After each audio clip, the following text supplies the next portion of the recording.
Hello, ഇന്ന് നമ്മൾ ഉണ്ടാക്കാൻ പോകുന്നത് ഒരു സോയാബീൻ റോസ്റ്റാണ്. ആദ്യം നമുക്കിത് കുറച്ച് ചൂടുവെള്ളത്തിൽ കുതിർത്തി വയ്ക്കുക. ഇതിലേക്ക് കുറച്ച് ഉപ്പിട്ട് കൊടുക്കട്ടോ.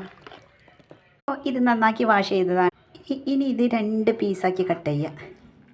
ഇതിലേക്ക് കുറച്ച് മുളക് പൊടി മഞ്ഞൾപ്പൊടി ഇട്ടിട്ടൊന്ന് കുഴച്ച് വയ്ക്കുക. അപ്പോൾ കുഴച്ച് വെച്ചിട്ടുണ്ട്. എന്നിട്ട് 2-3 മിനിറ്റ് കഴിഞ്ഞിട്ട് നമുക്ക് ഉണ്ടാക്കിയെടുക്കാം. അപ്പോൾ ഒരു പാത്രം അടുപ്പത്ത് വയ്ക്കുക. കുറച്ച് വെളിച്ചെണ്ണ, കുറച്ച് കടുകിട്ട് കൊടുക്കുക. കുറച്ച് വെളുത്തുള്ളി ഇഞ്ചി പേസ്റ്റ്, സ്പൂണ് മല്ലിപ്പൊടി, സോയാബീൻ ഇതിലേക്ക് ഇട്ട് കൊടുക്കുക. കുറച്ച് വെള്ളം ഒഴിക്കുക.